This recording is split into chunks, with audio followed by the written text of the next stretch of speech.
Hey, what is up, guys? In today's video, we are going to be looking at possible cap cuts that can be happening in the NFL from NFL teams in the next couple weeks, months, or even days leading up to the draft and even free agency period.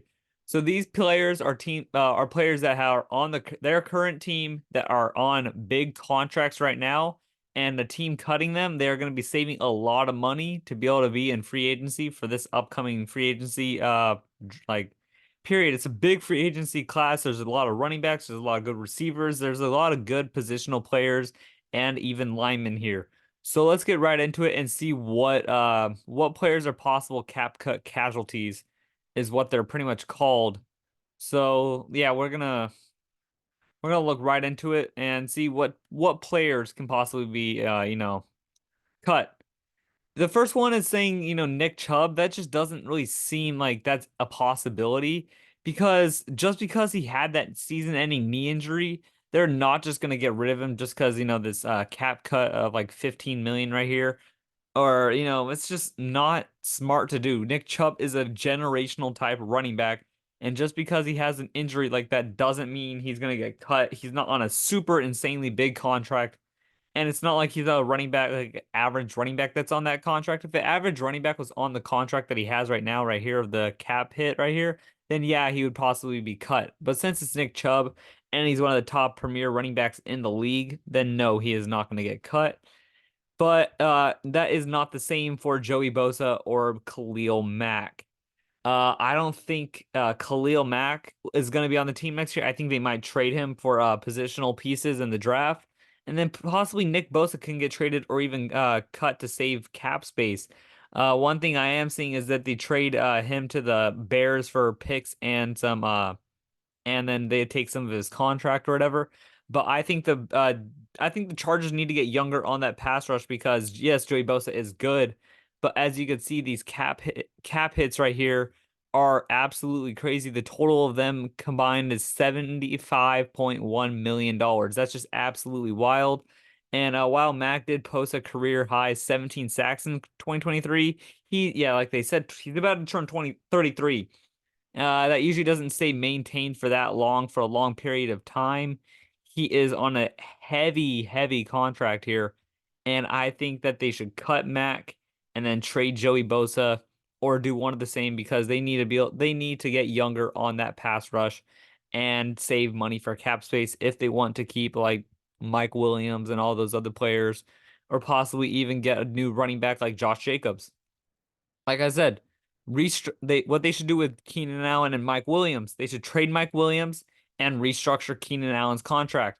When they trade Mike Williams, they could trade him to like a team that like the Patriots, the Bears, the Panthers that need a receiver for their young quarterback that's going to be coming in pretty soon.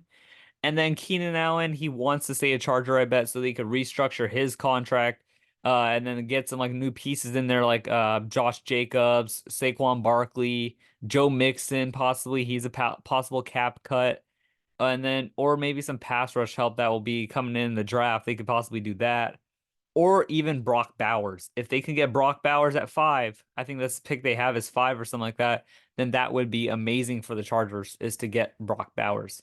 CJ Mosley, this is a possible one. Maybe they could restructure his contract or yeah, or release him and sign him back to a smaller contract because he's a good linebacker. He's just getting older. He's in like his 30s. He's still good. He's just getting older. So that is a thing. As you can see here, he was only trailing these 3 people in tackles, and that's statistics since 2021. And these are all good tacklers. Fusay Luakon, Bobby Wagner, and Roquan Smith are all premier tacklers in the league, and so is he. I see him play 2 times a year against the Patriots, so I do see that he is a good linebacker. I think the Jets should try and keep him. I think they should restructure his contract, and give that Jets defense the strong defense that everyone knows that they do have. Next is the Buffalo Bills and Tre'Davious White. See look in this, the Bills are projected to be up more toward 50 million over the cap. This would save them 6 million by cutting White pre June 1st or 10.1 million post June 1st. So if they do want to cut him, you would expect it to be after June. If they don't cut him after June 1st, then it looks like they are going to keep him. The Bills need to do some restructuring if they want to get that Super Bowl window out there because Stephon Diggs is probably going to want to get paid again soon. All these young players are going to want to get paid soon. Dalton Kincaid is going to want to get paid. All these young running backs that they have are going to want to get paid. Their defense is going to want to get paid. So I think if they're going to want to do this, they're going to want to maybe cut Tre'Davious White or restructure him to a 1 year, like younger, smaller contract. Teron Armstead. I understand he didn't play that many games this season, but he is a good lineman. So I don't think cutting him is smart. Tua definitely needs him. He's not his blindside tackle because Tua is left-handed, so he would see him, but he is a strong tackle in the league, and he does deserve to keep that contract. I believe they should keep him. They just shouldn't cut him. I think they could keep his contract where it is and then cut other people like they did with Xavier Howard. He just wasn't good this year. He just wasn't. So yeah, this has already happened. They cut Xavier Howard. I think they could cut Emmanuel Ogbah too. Not that strong. They're gonna be having Bradley Chubb back and Phillips back. So I think that's two strong defensive players that they can have back, and they don't need to worry about Emmanuel Ogbah.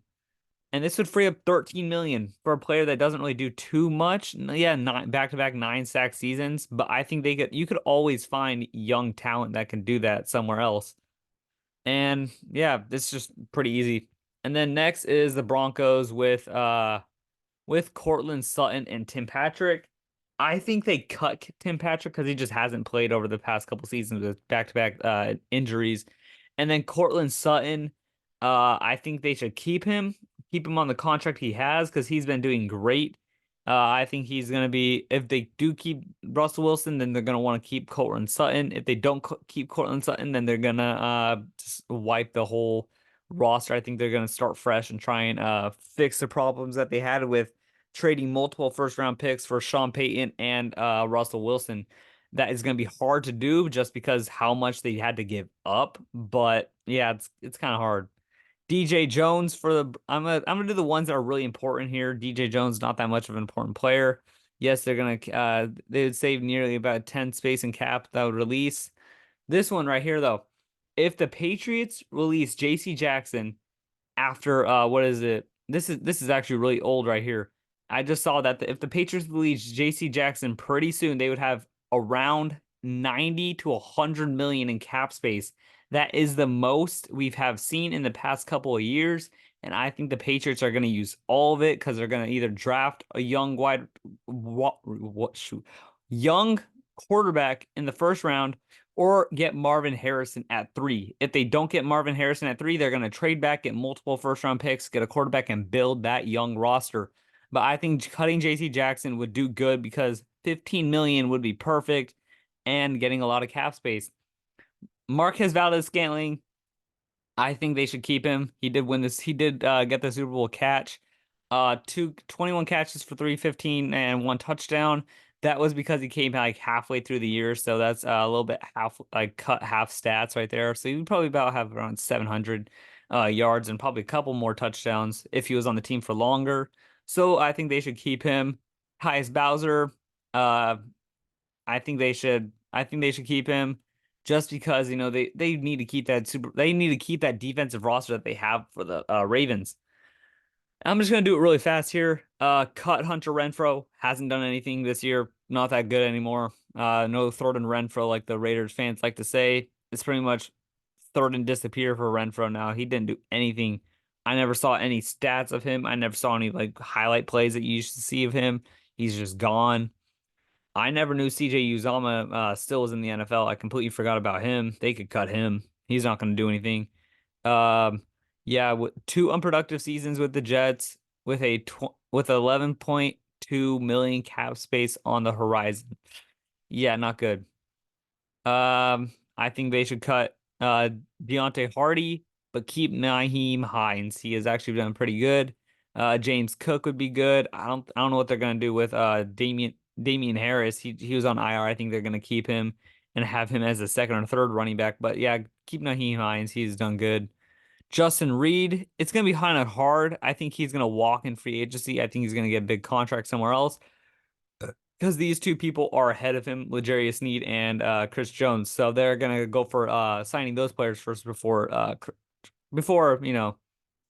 Justin Reed.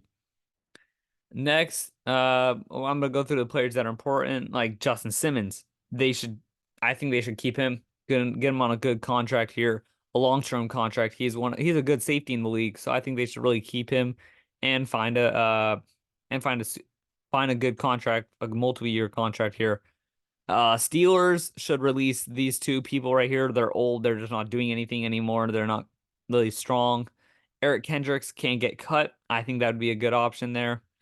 And I think those are all the people that could. There's a lot of people that could get cut. I think there's going to be multiple people from each team that are on the old that have a lot of older players that aren't doing good. Yes, there are players that are old and still doing good, but those people are going to stay. If they're old and doing like mediocre to below average and all that, then yes, they are going to get cut, like these three players right here. So yes, those are the players that are possible cap cut casualties. I think there are more that could happen. I don't think all of them will get cut or traded. I think a couple of them will get traded, to build a young roster around that team. But until then, I will see you guys later. Peace out.